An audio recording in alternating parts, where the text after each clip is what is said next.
Baik, COVID-19. COVID-19 ni adalah satu virus yang mana dia kalau ikutkan, sebab tu kita panggil dia corona, sebab tu nama dia COVID. Nama-nama dia itu explain kepada kita apakah diri dia. Macam contoh orang kata N. Nama dia kan ada N depan asal dia. Sebab apa? Dia new, virus yang baru. Jadi bila kita kata dia virus yang baru, sudah pasti ada virus yang lama. Dan sekiranya kita kata ada norma baru ataupun new norm, pasti ada norma lama. Maka saya nak ambil kesempatan ini nak cerita bahawa sebenarnya di atas muka bumi ini telah berlaku virus-virus sebelum daripada corona yang dirakamkan dalam kitab-kitab para alim ulama. Maknanya mungkin ada setengah orang nak dengar yang ada kitab dalam buku perubatan sahaja. Barangkali orang rasa mungkin kitab-kitab ulama tak ada kot. Orang akan kata macam tu. Saya nak bagi kata, ulama rakamkan semua. Antaranya yang ada, paling antara yang terawal sekali adalah yang terrakam di dalam kitab Bidayah wa Nihayah. Saya ulang sekali lagi. Bidayah wa Nihayah. Kitab ini dikarangkan oleh Imam Ibnu Kathir. Abul Fida bin Ismail Ibnu Kathir namanya. Abul Fida bin Ismail Ibnu Kathir. Ini salah seorang ulama ahli sunnah wal jamaah yang alim, yang hebat, yang disebutkan dalam biodata beliau. Sekiranya Imam Ibnu Kathir memilihkan hadis, sudah pasti hadis yang dipilih itu telah diteliti dulu kesahihannya. Begitu sifat Imam Ibnu Kathir. Jadi Imam Ibnu Kathir dalam kitabnya apa tadi? Bidayah wa Nihayah. Jadi bila Imam Ibnu Kathir dalam kitab Bidayah wa Nihayah merakamkan kepada kita dengan menceritakan bahawa pada tahun 18 Hijrah, pada tahun 18 Hijrah bersamaan dengan lebih kurang tahun 200 kan kita 1441 Hijrah bersamaan dengan 20 Masihi. Betul tak? 20 Masihi ikut matahari, Hijriah ikut bulan Qamariyah 1441. So pada tahun 18 Hijrah bersamaan dengan lebih kurang tahun 218 macam itulah Masihi masa tu.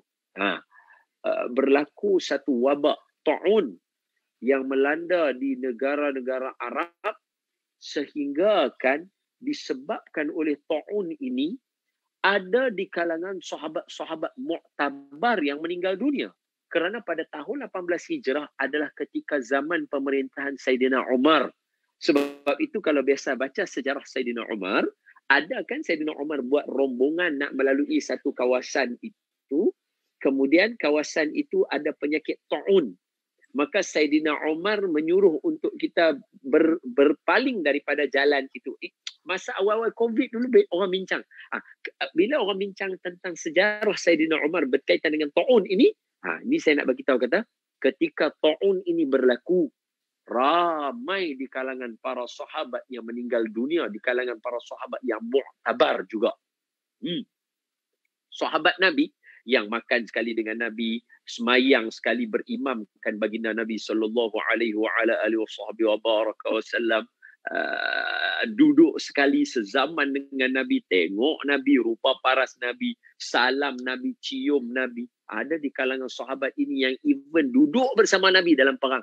Tetapi Allah mengambil nyawa mereka ketika dunia dilanda dengan penyakit ta'un ketika itu. Kemudian 18 Hijrah, lebih kurang 100 tahun ke berapa tahun pula selepas itu, berlaku lagi sekali, 200 tahun berlaku lagi virus yang melanda. Kemudian berlaku lagi yang dirakamkan di dalam kitab Imam Ibnu Hajar Al-Asqalani. Ada juga dalam kitab Allahumma salli ala sayyidina Imam Az-Zahabi. Imam Az-Zahabi. Imam Az-Zahabi ini di dalam biodata dan peribadi beliau, orang mengatakan bahawa tidak ada yang boleh menandingi kealiman Imam Az-Zahabi. Tidak ada di zaman beliau yang boleh menandingi kehebatan Imam Az-Zahabi. Dalam kitab Imam Zahabi juga merakamkan virus-virus yang ada, yang menelan nyawa, ada yang sampai kepada 1.6 juta rakyat dunia. Yang ni paling teruk, dia panggil nama dia Black Death.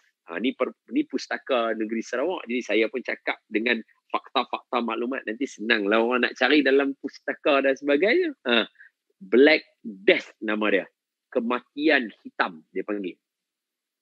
Black Death ini adalah virus yang dibawa oleh cengkerit dan belalang ketika itu.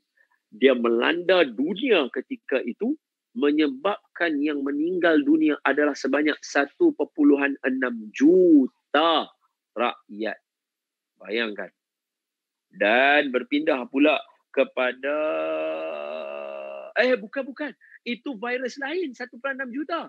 Berdasarkan yang saya hafal, maafkan saya, 1.6 juta itu virus satu lagi. Bukan. Yang dirakamkan di dalam kitab ulama, yang menelan nyawa Black Death ini 400 juta ke? 200 ke 400 juta rakyat di dunia ketika itu. Ya, baru betul. Sehingga kan ada yang mengatakan populasi dunia yang meninggal dunia disebabkan virus Black Death ini adalah sebanyak 40% penduduk dunia. 20 ke 40%. Lagi ramai nak banding dengan COVID. Jadi, kalau saya boleh ambil pula untuk orang Islam, tadi itu yang saya hafal berdasarkan bacaan-bacaan saya dan nota-nota saya yang sebelum. Sekiranya orang Islam nak tahu juga berkaitan dengan virus-virus ini, yang mana hari ini Malaysia, Menteri Agama telah memutuskan bahawa perjalanan haji rakyat Malaysia ditangguhkan. Ini saya ambil ni sebab tadi saya tulis nota masa saya duduk sembang dengan Encik Muhammad Ali. Encik Muhammad Ali kata apa-apa yang berkaitan dengan ilmu serta informasi-informasi baru, Pustaka Negeri Sarawak nak share dengan semua orang. Jadi saya pun take note lah benda tu. Apa dia? Hari ini kan negara kita tak menghantar jemaah haji kita. Kita tawakuf, dalam bahasa Arab panggil tawakuf. Dalam bahasa Melayu kita kata ditangguhkan, tahun depan baru semua orang pergi haji. Maksudnya daripada Malaysia kita tak akan hantar jemaah haji tahun ni, tak ada. Sama ada, kalau saya tak salah lah kalau saya kata, sama ada private ataupun yang macam tabung haji dan sebagainya pun tak ada akan pergi. So, ramai orang yang barangkali akan rasa macam what is going on? Adakah ini akan jadi kiamat dan sebagainya? Maka saya nak bagi tahu kata di dalam sejarah diceritakan bahawa ada hampir 80 kali Kaabah ditutup daripada diziarahi oleh orang. Ya, 80 kali. Bukan 8 kali tau. 80 kali. Jumlah yang banyak tu. Bilangan kali yang kita kata Kaabah ditutup daripada orang ziarah. 80 kali. Banyak. 80 kali banyak. Jadi, okey ke perbincangan saya? Halo? Okey Ustaz, okey. Teruskan. Boleh saya masih atas track lagi ya? Boleh, teruskan. Boleh teruskan lagi ya. Terima kasih. Tak, sebab senyap sangat. Saya rasa macam saya seorang ni. Tak apa. Malas nak ganggu Ustaz tengah bercakap, seronok bercakap tu. Silakan. Baik. Jadi, terima kasih Encik Ali. Jadi, dalam laporan, saya ada nota saya. Dalam laporan, ada hampir 80 kali Kaabah ditutup dari diziarahi oleh masyarakat. Iya. Yang pertama, kalau saya boleh tulis, ini sejarah lah ya. Semua orang ingat yang ni, iaitu peristiwa ketika, ini nama dia, Qaramis. Siapa yang duk tengok kita, yang boleh tolong tulis nama-nama yang saya sebut ni nanti, bolehlah search ya. Contohnya, Qaramis. QaramitH. Qaramis ini beliau adalah Syiah Ismailiyah daripada bahagian jalur Abu Tahir nama dia. So, apa Qaramis ni buat? Beliau telah menawan dan telah mencuri Hajarul Aswad. Ya, saya masa baca kata la haula wala quwata illa billah. Sampai begitu sekali orang ta'assub ambil sampai curi Hajarul Aswad. Itu batu permulaan tawaf tu. Dicuri dia. Dan Kaabah ditutup selama berapa lama? 22 tahun. Untuk pengetahuan semua. Selama 22 tahun Kaabah ditutup kerana berlaku kes kecurian Hajarul Aswad, dan proses nak ambil balik Hajarul Aswad tu dia ada kisah dan cerita dia. Yang ni nanti tuan-tuan baca. Saya hanya baca maklumat dia. Kemudian antara lagi ketika berlakunya peristiwa di antara perselisihan di antara Bani Abad dengan Bani Abid pada tahun 983 Hijriah yang menyebabkan Kaabah ditutup selama 8 tahun. Kemudian pada tahun 1814 Masihi, tadi Hijriah saya sebut.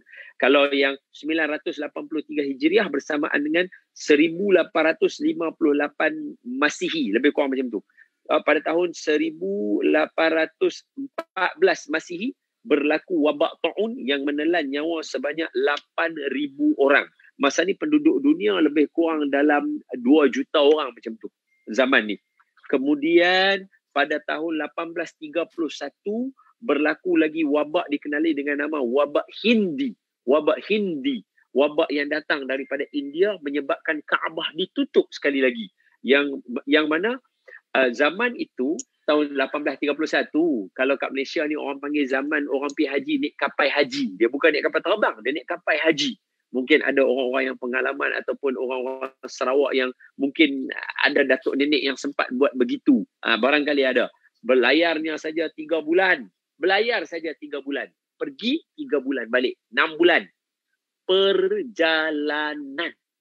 Duduk di sana pula lebih kurang sebulan 2 bulan. Dah yalah perjalanan dah 3 bulan takkan nak duduk sana sehari 2.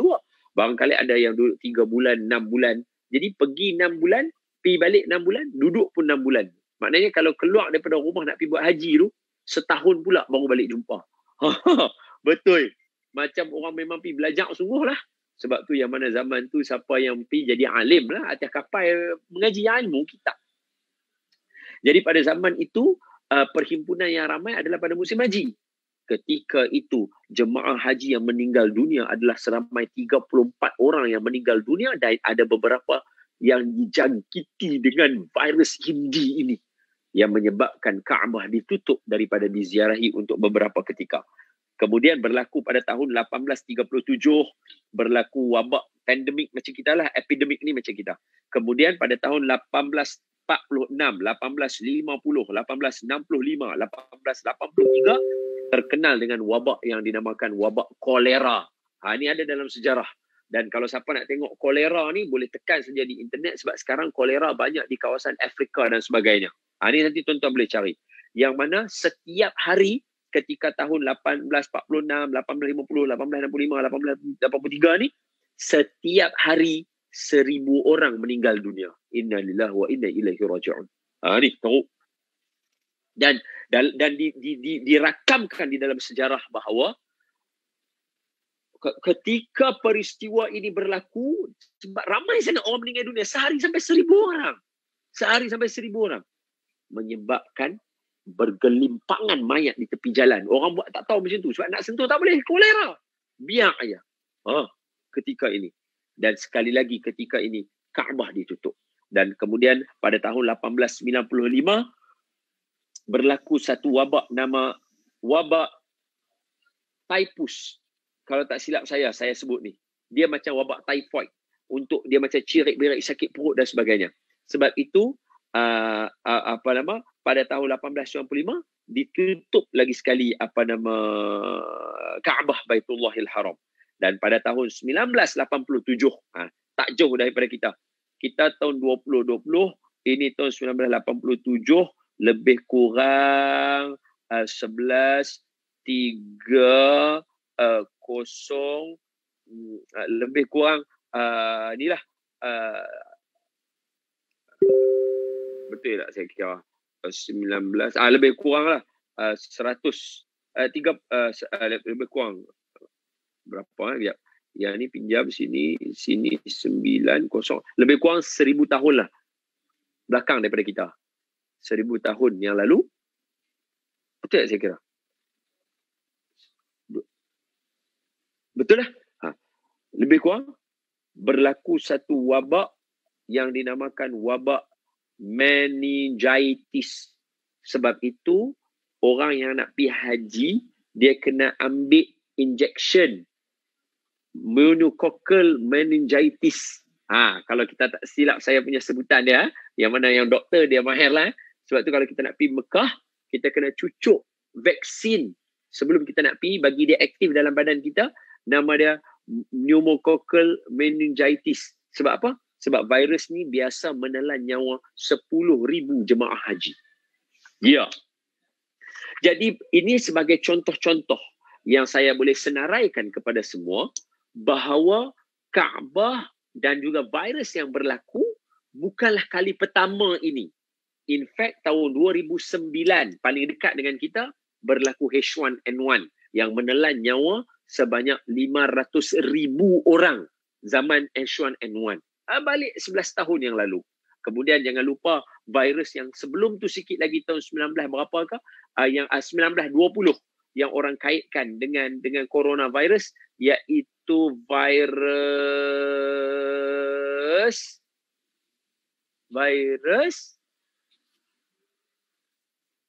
Spanish flu.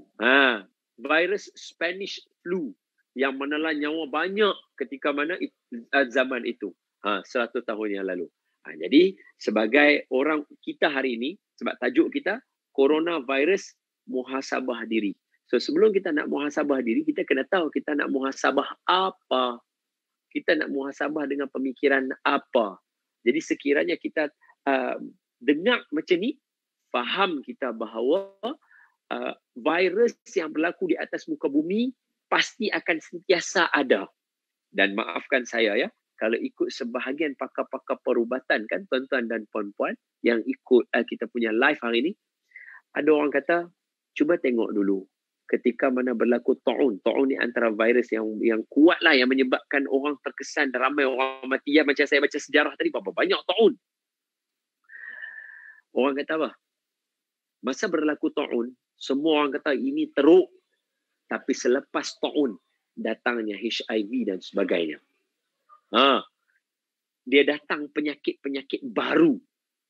Maka sebahagian pakar-pakar perubatan kata, barangkali COVID-19 adalah permulaan kepada penyakit-penyakit tahun 20 ke atas. Dia baru permulaan. Alright. Tapi tuan-tuan jangan risau. Setakat ni bila saya jumpa doktor-doktor pakar yang handle kes-kes COVID, kata mereka, sekarang badan kita sudah membina imunisasi yang pembenteng diri. Setakat ni lah. Sebab tu government kita pun bagi tahu kita ada penurunan. Kenapa? Kerana dalam badan kita, kata doktor-doktor pakar, dia ada defense mechanism. Dia ada mekanisme pertahanan. Kita sebut sebagai antibody lah dalam badan kita. So antibody ni bila dia tengok environment dan sebagainya, dia akan create dalam badan kita untuk nak lawan virus tadi tu. Dan barangkali sekarang kata doktor pakar mungkin 0.2%, 0.3% sahaja kekuatan virus tu kalau dia nak berjangkit pun. Dan orang yang kena lately, yang mana kena cek ada coronavirus, dia punya level dia tak sama macam yang awal dulu. Kena terus masuk hospital, meninggal dunia. Sekarang tak, dia kena, dia mild sahaja. Sebab apa? Badan kita dah mula bina antibody dan virus tu sendiri pun sudah lemah. Dia dah berpindah pula ke negara-negara tanah Arab pula. Sekarang ni kawan-kawan saya yang belajar di Mesir apa semua, mereka tu semua pula jadi sedang menghadapi masalah dan pelajar-pelajar sedang pulang. Okay, ini sebagai satu informasi. Soalan. Sekiranya macam ni, apa muhasabah kita? Okay. Yang pertama, sebelum tu bagi izin saya minum sekejap. Bismillahirrahmanirrahim. Alhamdulillah. Yang pertama, limau nipis.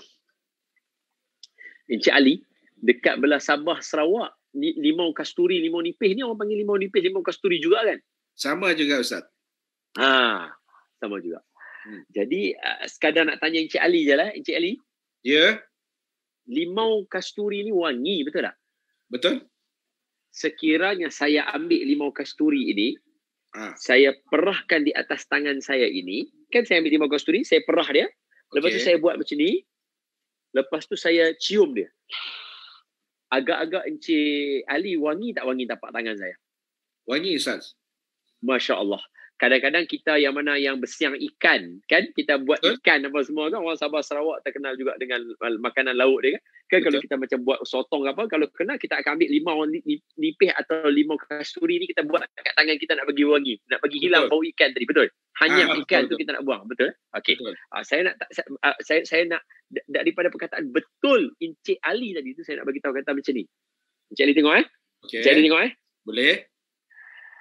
Limau nipis tadi sekiranya diperahkan ke tangan kita dan kita buat begitu, maka Masya Allah wangi dia. Tetapi limau nipis yang sama sekiranya diperahkan di atas tangan kita, yang mana tapak tangan kita ini ada luka terbelah, Encik Ali. Apa akan jadi pada tangan kita? Allah, Ustaz. Pedihnya, Ustaz. Nanti. Perkataan Allah tu yang saya nak dengar. Saya nak dengar perkataan Allah tadi tu. Apa dia? Belum saya suruh Encik Ali buat. Saya hanya bagi gambaran sahaja. Tangan kita terbelah, kita ambil limau nipis yang sama. Kita perah di atas tangan kita. Hanya Allah saja yang tahu perasaannya. Betul tak Encik Ali? Betul. Dia punya sakit dah, ya Allah Rabbi. Boleh menangis, boleh pukul tangan ni, hantar kat dinding. Sebab apa? Sakit. Tapi tadi kita kata limau nipis ni wangi. Kenapa pada satu orang dia jadi wangi, satu orang dia jadi pedih? Ini yang diajar oleh kawan saya, seorang moderator. Nama beliau Encik Zaidi Harun. Beliau adalah salah seorang tenaga pengajar di sekolah pemulihan. Sekolah pemulihan ni lah akhlak anak-anak kita, yang mana ialah mereka melalui satu fasa zaman perubahan, kan budak-budak biasalah nakal-nakal. Kawan saya adalah salah seorang tenaga pengajar di situ. Dia bagi contoh ni, saya ingat contoh ni dan saya pakai contoh ni dan saya minta izin kat dia untuk saya sebarkan contoh yang beliau bagi. Sangat-sangat lumayan maknanya. Apa dia? Limau nipis yang sama diperah di atas satu tangan yang tak ada apa-apa, tangan ni jadi wangi sangat. Limau nipis yang sama diperah di atas tangan yang luka, sakitnya yang teramat. Begitulah juga dengan COVID-19 yang kita nak muhasabah. COVID-19 berlaku pada orang yang tak ada apa-apa. Dia akan rasa okey. Tetapi kalaulah satu orang yang terluka, hatinya pedih, dia ditinggalkan suami dia. Dia hatinya pedih, dia dianiaya kawan-kawan dia. Hatinya terluka kerana dia dibuang keluarga. Hatinya dirobek kerana dia diberhentikan kerja. Hatinya dimamah, dimakan kerana masyarakat menghina dan buat tak tahu dengan dia. Hatinya tidak ada tempat bergantungan kerana masyarakat sekeliling membiarkan dia, tak buat apa-apa dekat dia. Orang begini, ketika berlaku COVID ke atas dia, maka limau nipis COVID tadi akan memedihkan dia, menyakitkan dia, dan memberikan dia kesan yang sangat dalam. Jadi, semua yang ikut kita berbincang hari ini, kita tangan yang mana? Kita tangan yang tak ada apa-apa, rakyat marhain biasa saja, atau kita biasa ada luka?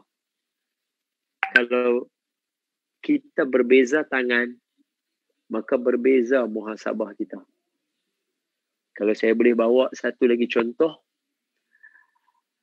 dalam hidup ini kita diberi contoh oleh Allah mengikut binatang. Binatang dua lah. Binatang yang ada yang kita boleh ambil contoh toladan daripada mereka, yang Allah sebut dalam Al-Quran, iaitu lalat dan lebah. Lalat ini matanya banyak. Lebah matanya banyak.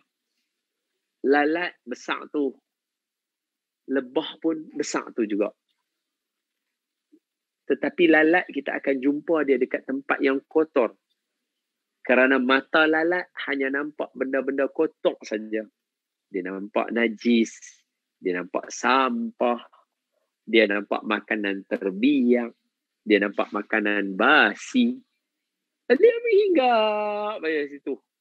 Dan hasilnya, orang akan halau lalat tu dan pukul lalat tu dengan pemukul lalat, kita kata. Berbeza dengan siapa? Dengan lebah. Lebah ini dia akan terbang ke debunga-debunga. Dia pergi dekat bunga-bunga yang ada debunga, dia akan duduk. Dan bunga pula, lagi banyak kawasan bunga, lagi cantik, lagi banyak madu yang dia keluarkan. Hanya bunga, dia memberikan manfaat juga kepada orang keliling dia dengan menghasilkan madu. Jadi untuk menghadapi COVID ini dan nak muhasabah diri kita, kita pandangan mata yang mana satu? Adakah kita pandangan mata lalat atau kita pandangan mata lebah? Adakah kita hanya pandang semua benda dalam sudut pandang yang negatif? Istilah hari ini kita kata negative vibes. Dia tengok saja COVID, dia kata ini menyusahkan. Ini adalah masalah.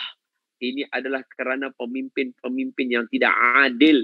Ini adalah azab daripada Allah Subhanahu wa ta'ala. Ataupun adakah pandangan mata kita pandangan mata lebah?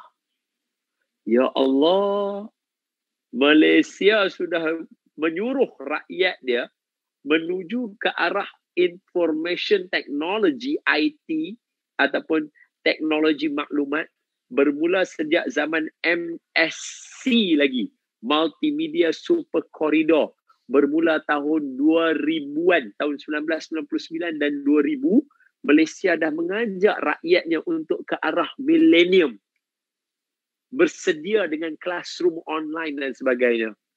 Tengok-tengok lambat rakyat Malaysia nak buat.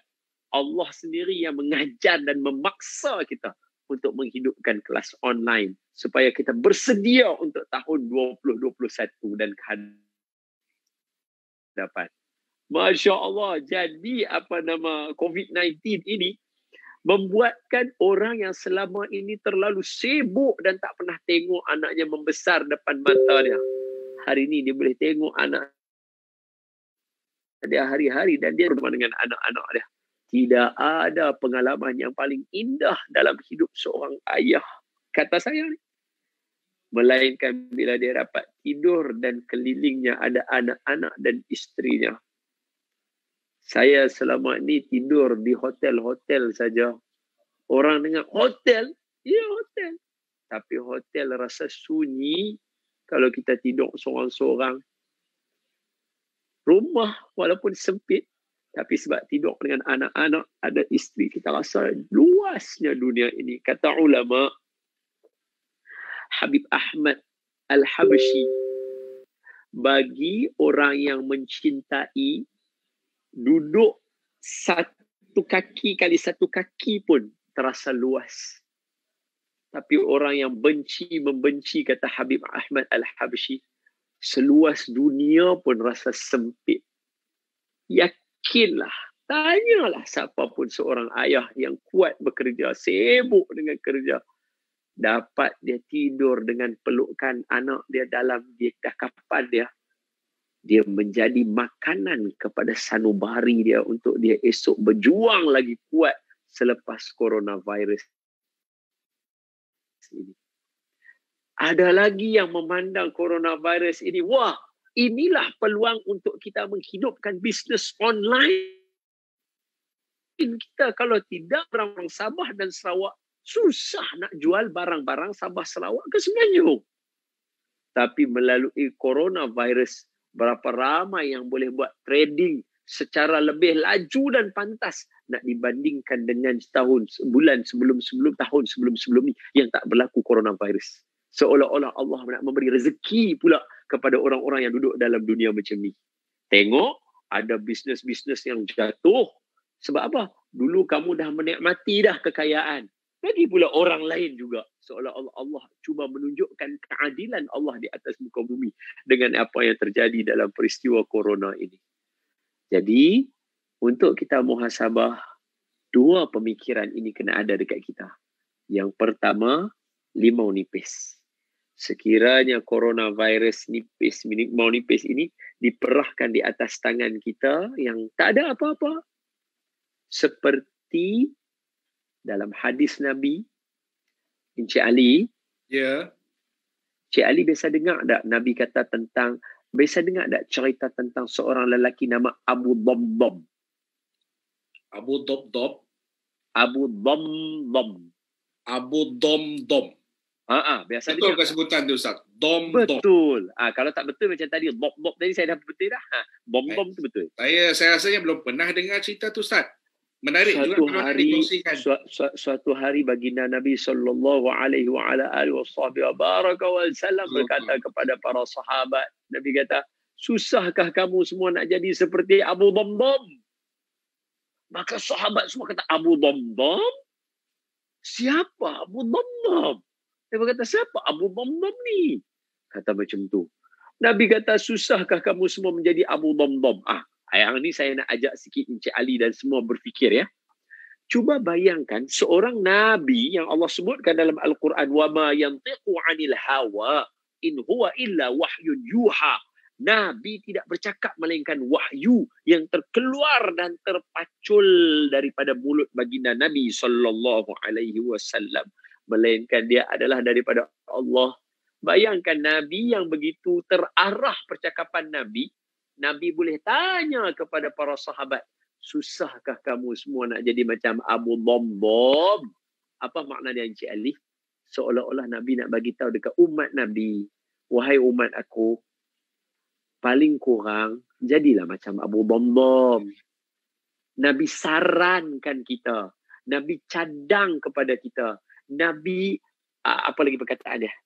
Apa lagi perkataan bahasa pustaka yang kita boleh guna? Nabi sarankan, Nabi cadangkan, apa lagi? Recommend. Ya ampun, ini Sarawak betul ni. Nabi rekomenkan kepada kita untuk jadi macam Abu Dhamdham. Nabi suruh kita tengok karakter dia. Sekira orang yang mengkaji hadis Nabi, dia akan rasa teruja kerana Nabi ada sebut nama. Kalau Nabi kata, jadilah seperti orang yang berjaya. Yang tu kan umum. Orang yang berjaya tu kan umum. Tapi kali ini Nabi spesifik. Nabi kata, jadilah seperti Abu Dhamdham. Maknanya sekiranya kita dapat buka cerita tentang Abu Dhamdham, kita baca, kita kata, inilah orang yang saya nak ikut. Maka kita telah mengikut telunjuk baginda Nabi sallallahu alaihi wasallam, sekaligus kita telah menghidupkan manusia yang Nabi nak umat Nabi jadi macam dia. Siapa? Abu Dhamdham. Kenapa? Macam ni cerita dia. Abu Dhamdham adalah satu orang lelaki yang orang tak kenal beliau. Even dalam sirah Nabawiyah pun tak dengar nama Abu Dhamdham, melainkan cerita dia bila Nabi kata, susahkah kamu nak jadi macam Abu Dhamdham? Jadi siapa Abu Dhamdham ni? Ini saya nak bagi tahu ni sebab boleh jadi ada orang kata, Ustaz nak suruh kita muhasabah apa semua, frontliner nampaklah berguna dalam COVID-19. Kami orang marahin yang bukan frontliner ni tak nampak bergunanya. Barangkali orang rasa macam tu. Betul tak Encik Ali? Betul. Saya nak bagi tahu kata, ini contoh dia. Dia bukan frontliner. Abu Dhamdham bukan frontliner. Abu Dhamdham bukan macam Sayyidina Abu Bakar. Abu Dhamdham bukan macam Sayyidina Umar. Abu Dhamdham bukan macam Sayyidina Uthman, Sayyidina Ali radhiyallahu anhum ajma'in wa ardahum. Bukan macam Sa'ad bin Abi Waqqas, bukan macam Ubay bin Ka'ab, bukan macam Sayyidina Sayyidina Abdullah bin Al-Jarrah, bukan seperti siapa nama lagi, Salman Al-Farisi, Uzaifah Al-Yaman, Suhaib Ar-Rumi radhiyallahu anhum ajma'in wa ardahum. Bukan macam tu. Tu semua nama saya sebut, semua orang bisa dengar. Tapi bila dengar Abu Dhamdham, ini bukan frontliner. Abu Dhamdham bukan frontliner. Dia orang biasa. Apa dia buat? Tengok Abu Dhamdham kata, setiap kali dia nak keluar rumah, maknanya apa? Maknanya kita tengah cerita tentang orang yang Allah redha hidup dia, dan orang yang Allah redha hidup dia ni, Allah Ta'ala suruh Nabi sebut nama dia, menunjukkan Nabi redha dengan cara dia buat ini. Dan saya menyeru kita semua hari ini, bila nak muhasabah diri kita, jom kita buat macam Abu Dhamdham, macam orang yang diredai Allah dan Rasulnya. Dan disarankan, dicadangkan, direkomendkan oleh Nabi untuk kita jadi macam dia. Apa? Sayyidina Abu Dhamdham, ketika mana dia nak keluar rumah, dia berkata, maknanya setiap kali bila dia bangun tidur dan sebagainya, dia nak hidup di kehidupan dia pada hari itu, dia kata apa? Ya Allah, saya telah mensedekahkan hati saya kepadamu. Maknanya apa? Saya telah memaafkan semua orang yang nak buat jahat kepada saya. Abu Dhamdham kata macam tu setiap kali nak keluar rumah. Bukan balik. Setiap kali nak mulakan perjalanan dia keluar daripada rumah. Dia kata apa? Ya Allah, saya dah sedekah dah perasaan saya kepadamu, Ya Allah. Saya memaafkan semua orang-orang yang nak mengata dekat saya, yang nak pandang serong, hina pada saya. Saya dah maafkan mereka semua dah. Maka inilah salah satu sikap dan sifat yang Nabi nak ada pada kita. Dan peraksaan ini kita boleh belajar ketika mana berlakunya coronavirus ini. Wallahu a'lam. Habis. Alhamdulillah. Banyak yang Ustaz Don kongsikan bersama dengan kita pada hari ini. Saya nak tambah sedikit Ustaz. Kalau kita lihat sebelum Ramadan yang lepas, sebelum berlakunya wabak COVID-19 ini, kita boleh mengadakan solat sunat tarawih di masjid. Dengan arahan dari pihak berkuasa ni, oleh kerana ada PKP dan sebagainya, ramai di antara kita yang belajar mencari ilmu, belajar bagaimana nak menjadi imam di rumah dengan keluarga, mengimamkan anak-anak, mengimamkan isteri-isteri kita. Saya rasa itu merupakan satu pengajaran yang baik untuk diri kita. Bagi yang belum pernah juga jadi imam, Ustaz, boleh dia sendiri buat research dan sebagainya, tengok hukum hakamnya dan sebagainya. Saya lihat ada yang viral, sampai viral dekat WhatsApp, Ustaz. Tengah seronok jadi imam tu, anak kecil juga masuk dalam kain. Ya. Ada tak Ustaz tengok yang viral tu? Allah. Saya rasa itu banyak mengajar kita juga untuk menjadi imam lebih sempurna. Ya Ustaz? Saya ada soalan Ustaz nampaknya. Ada soalan kalau boleh saya tujukan soalan kepada Ustaz. Silakan. Yang saya terima ini. Saya baca terus ya Ustaz. Ini yang dia type saya terima. Boleh. Silakan Tuan Ali. Dia kata ada setengah pihak menekankan bahawa COVID-19 ini merupakan teguran halus daripada Allah Subhanahu Wa Taala terhadap kemungkaran yang berlaku di dunia ini. Soalannya, adakah kita sebagai orang biasa berhak untuk meletakkan keterangan tersebut sebagai hukum dari Allah kepada umat manusia yang ingkar, atau hanya sekadar boleh mengambil iktibar sahaja dari wabak yang melanda ini? Silakan Ustaz. Allahumma salli ala Sayyidina Muhammad wa ala ali Sayyidina Muhammad. Ini satu soalan yang baiklah. Sebab apa kita boleh bagi tahu, kata sekarang kita semua kena bezakan di antara beberapa perkara. Apa? Pertama, bezakan fatwa. Kedua, fakta. Ketiga, petua. Keempat, mengata. Kelima, auta. Bohong. Okey? So kena bezakan antara ni. Masukkan setiap maklumat yang kita dapat dalam kategori dia. Apa? Yang pertama, fatwa. Fatwa ni siapa boleh bawa keluar dia? Dia adalah para ulama dan juga para mufti sahaja. Fatwa yang boleh istimbabkan hukum. Yang kedua, fakta. Yang ni adalah apa yang ada dalam maklumat-maklumat semasa. Maknanya yang disepakati. Fakta ni benar yang disepakati seluruh dunia. Contohnya, matahari terbit daripada mana, Encik Ali? Timur ke barat. Nampak? Ini fakta. Satu dunia sepakat. Yang mana yang cerah? Siang ke malam? Siang, Ustaz. Sepakat kan, nampak? Ini fakta. Fatwa dia hanya ulama dan para mufti boleh. Fakta seluruh dunia sepakat dengan dia. Dan boleh lihat. Yang ketiga, petua. Petua ni ada orang buat jadi, ada orang buat tak jadi. Betul. Dan petua pula dia tak boleh marah, dia tak boleh hukum. Dia tak boleh kata dekat petua tu, contohnya apa petua orang tua yang Encik Ali tahu. Encik Ali bagi satu. Kalau saya petua orang tua yang saya tahu satu je, hanya yang saya boleh share.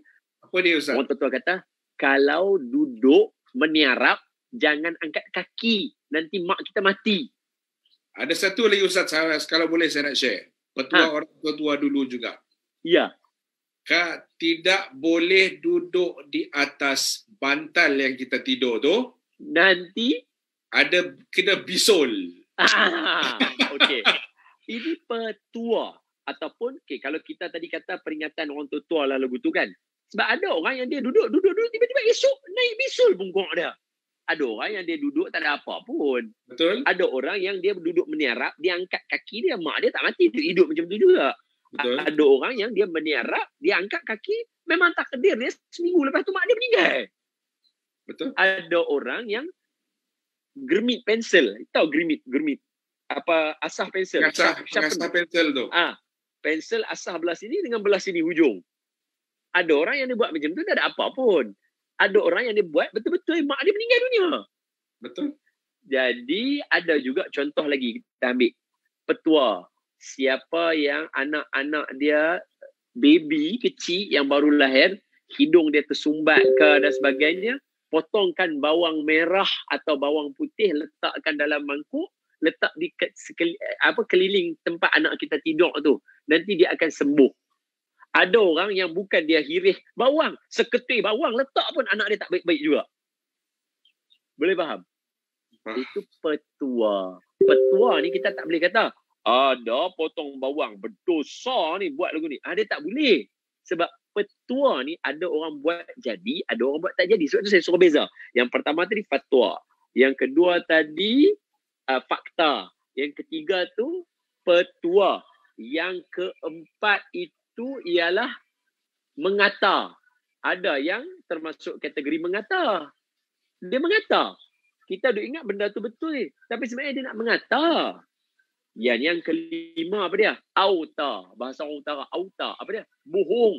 Kena tahulah yang mana bohong, yang mana betul. Jadi, bila kita dengar kenyataan bahawa Allahumma salli ala Sayyidina Muhammad wa sallam.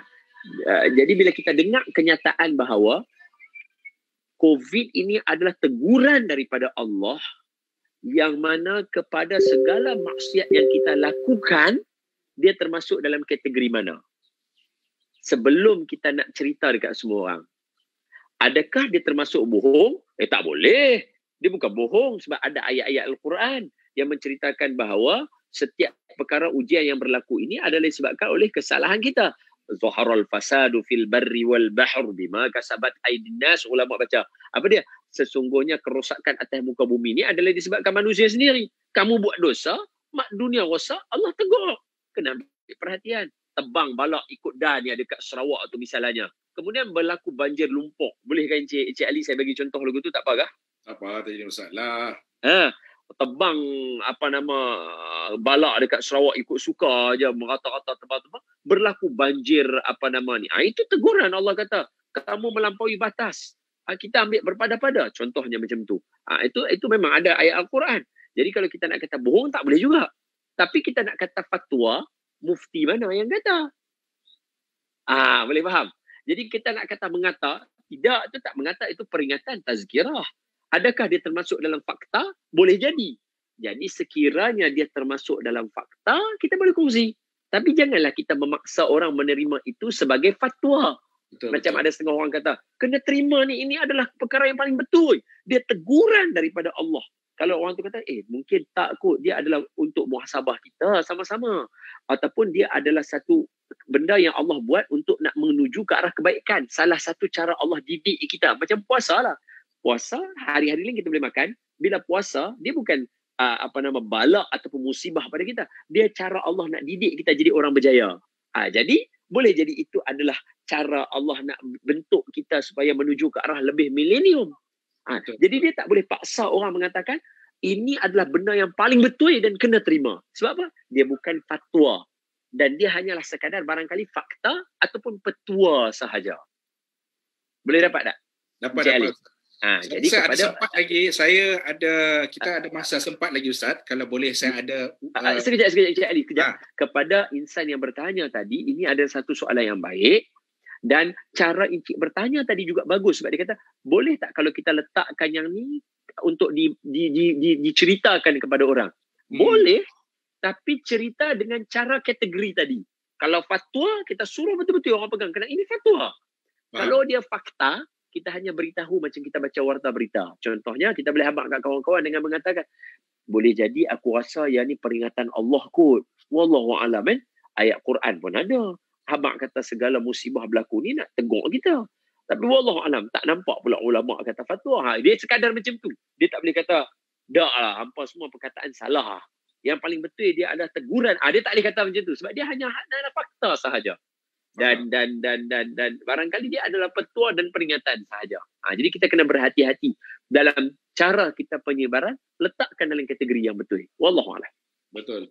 Saya harap persoalan tadi telah dijawabkan oleh Ustaz Don Daniel. Saya harap bagi yang mendengar tadi dapat merungkailah persoalan yang diajukan tadi. Saya rasa kita masih ada sedikit saja masa lagi Ustaz. Ini mungkin soalan terakhir. Soalannya begini, saya rasa ini agak menarik juga Ustaz. Kalau boleh saya bacakan direct ya Ustaz. Sila. Sepanjang tempoh perintah kawalan pergerakan dahulu, kita sedia maklum ada setengah keluarga yang tidak mampu di atas sebab kehilangan pekerjaan dan sebagainya. Ramai kena dan sebagainya. Disebabkan itu, ada setengah pihak telah melakukan amalan sedekah secara umum. Betul. Dan memuat naik di laman sosial. Betul. Jadi, ada setengah pihak pula yang mengecam perbuatan tersebut. Apa pendapat Ustaz? Betul. Silakan. Wah, ini bukan soalan hebat. Ini soalan kontroversi. Saya baca direct Ustaz. Allahumma salli ala Sayyidina Muhammad SAW. Tak ada masalah sebab benda ni pun dah banyak, dah perbincangan. Dia macam ni, kalaulah saya boleh sebut, manusia dia ada kategori dia. Fahamkan perkataan saya elok. Allahumma salli ala Sayyidina Muhammad wa ala ali Sayyidina Muhammad. Manusia dia ada kategori dia, iaitu ada manusia yang menjadi seorang ustaz, ada orang yang menjadi seorang doktor, ada orang yang menjadi seorang engineer, ada orang yang menjadi seorang pilot. Kita ambil pilot dulu senang. Rasanya ramai orang yang mungkin masih boleh teringat. Ingat tak dulu ada pilot yang boleh bagi tazkirah macam ustaz, dia macam tabligh. Ingat tak? Masa peristiwa MH370. Saya ingat. Saya nampak video tu. Dan selepas itu ramai orang meminta tazkirah daripada beliau dan beliau menyampaikan tazkirah. Betul tak? Betul. Hakikatnya beliau siapa? Ustaz ke pilot? Beliau hanyalah seorang pilot yang tercenderung hatinya ke arah agama. Betul tak betul? Betul. Dan ada juga pilot yang memang pilot seorang pilot. Dia agama apa, aku tak nak ada kata apa. Jadi dia ada kategori dia. Sama juga macam doktor. Ada doktor pula, ini saya pecah cara lain pula. Ada doktor bahagian mata. Ada doktor bahagian telinga. Dia panggil ENT. Ear, nose, throat. ENT. Ada doktor bahagian sakit puan. Ada doktor bahagian pakar bedah. Ada doktor banyak kategori masing-masing. Dan doktor-doktor ni pula, mereka dalam bidang masing-masing, dia tak boleh nak bagi pendapat lebih daripada doktor yang pakar dalam bidang tersebut. Adakah dia bukan doktor? Tak, semua doktor. Tapi ada bidang-bidang dia. Okay, sekarang bagi saya sebut poin yang saya nak sebut tentang soalan tadi. Okay. Begitu juga dengan NGO dan juga para ustaz. Para ustaz ada kategori dia. Ada ustaz yang jenis ulama, orang yang alim seperti para Habib, Habib Ali, Zainal Abidin, Habib Umar Al-Hafiz, Habib Umar Al-Hafiz, Habib Ali Al-Hamid, Habib Ali Al-Jufri, Habib Ali Al-Kaf, Habib Ahmad Al-Habshi, Habib Najmuddin Al-Khirid, Habib Jindan, Habib banyak Habib-Habib yang ada. Ini kategori alim. Mereka ustaz, tapi ustaz yang alim. Jadi kalau kita minta mereka ini untuk contohlah, kita nak suruh mereka pakai kod, mereka tak akan pakai kod. Sebab apa? Kena tahu mereka ini orang alim. Dia ada pakaian untuk orang alim. Dia tak pakai macam kita. Dia ustaz. Boleh faham? Okay. Ada lagi ustaz yang dalam alim ni macam arwah Tunggu Datuk Harudin, arwah Tunggu Ismail Kamus, arwah Tunggu ni arwah Tunggu Ismail Kamus. Okey. Ada juga kategori orang alim macam mufti-mufti, ustaz-ustaz yang macam mufti, tu alim. Ada kategori ustaz juga, tetapi dia cenderung ke arah sukan. Maknanya dia ustaz, tetapi dia punya perbincangan yang isunya sebenarnya banyak tentang sosial. Misalnya Ustaz Abdullah Khairi. Beliau kan buka tahfiz, tapi tahfiz beliau adalah tahfiz sukan. Maknanya pelajar-pelajar dia hafal Al-Quran dan kena terror main badminton. Pelajar-pelajar dia hafaz Al-Quran tetapi bola sepak mesti nombor 1. Sukan saja dia mesti kena menang sekolah dia. Tapi kebarangkalian akademik tak sangat menonjol. Kenapa? Kerana dia memilih arah, dia ustaz tapi ke arah bidang sukan. Ada ustaz yang kita sebut sebagai filantropis ataupun filantropi. Dia ustaz tetapi dia cenderung ke arah untuk berkebajikan. Dia ni apa saja tempat orang susah, semua dia sampai. Tapi bila tanya dekat dia, dia ceramah tak dekat masjid banyak. Dia ulang 3 masjid dia. Masjid negeri, masjid rumah dia, dengan satu lagi masjid. 3 lah. Dia tak pergi masjid mana-mana pun. Tapi kalau tolong Syria sampai, Kemboja sampai, Thailand sampai, Laos sampai, India sampai, Palestin sampai, Gaza sampai, Yaman sampai, mana lagi? Semua tempat-tempat filantropi sampai dia. Tapi ceramah 3 tempat dia. Ceramah sebulan pun 3 kali je. Tak banyak. Tapi dia ustaz tak? Dia ustaz. Tapi dia ustaz filantropi. Jadi untuk orang macam ini, bagi mereka, orang tahu tindakan mereka itu sangat diperlukan. Kalau tidak, macam orang nak percaya dengan mereka. Yang seterusnya pula, ada orang dikategorikan ustaz yang kita sebut Allahumma salli ala Sayyidina Muhammad wa ala ali Sayyidina Muhammad. Cik Ali? Cik Ali. Okey, dah dengar dah. Okey. Boleh saya tadi saya terberhenti sekejap kan? Ada berhenti saya. Sekejap. Ada hilang sekejap Ustaz. Okey, yang hujung tu. Saya nak bagi tahu kata, untuk ustaz-ustaz filantropi, orang mengetahui pergerakan dan tindakan mereka itu sangat perlu. Kerana kalau tidak, macam mana orang nak percaya dengan dia? Dan ada juga ustaz-ustaz dikategorikan seperti ustaz-ustaz yang standard ustaz sahaja. Dia ustaz, dia ceramah, dia pun ada sikit-sikit tolong filantropi, ada sikit-sikit dia tolong sukan, ada sikit-sikit masa free dia main futsal, ada yang ni ustaz yang ustaz. Dan ada juga kategori ustaz pendakwah. Kebanyakan ustaz pendakwah ini mereka agak ringan dari segi hukum hakam. Maknanya kalau contoh orang tanya dekat dia, ustaz, apa hukum kita berkawan dengan dengan maknya, dengan pondan? Apa hukumnya kalau kita berkawan dengan orang gadah? Bagi pendakwah, ustaz yang pendakwah, dia kata inilah mad'u kita. Kita kena dakwah dia. Kita kena rapat dengan dia. Tapi kalau untuk orang-orang yang pengajian alim, buat apa kita nak luang masa dengan orang macam ni? Kita sepatutnya duduk dengan orang-orang rakan-rakan kita supaya kita teruskan ilmu kita. Nampak tak? Jadi setiap mereka ini ada kategori dia. Seperti mana doktor, seperti mana engineer. Jadi saya nak supaya kita menimbang sesuatu benda, kata orang Arab, al-mikyal bi-mikyalain. Kita nak timbang satu benda, tapi kita ada dua penimbang. Untuk doktor engineer, kita kata, doktor ni, doktor pakar ni, hang takkan tak tahu. Doktor pakar dia kena ikut kepakaran dia. Hang jangan duduk ni. Tapi bila mai dekat para asatizah, dia jadi semua sama. Ustaz semua serupa. Jadi kalau buat ni, apa ustaz ni? Dia timbangnya tidak sama. Nampak tak? Ni kata ulama, al-mikyal bimikyalain. Timbang benda tapi dua penimbang. Sama juga macam rumah tangga pun, saya sentuh pula sikit. Sama macam rumah tangga kita.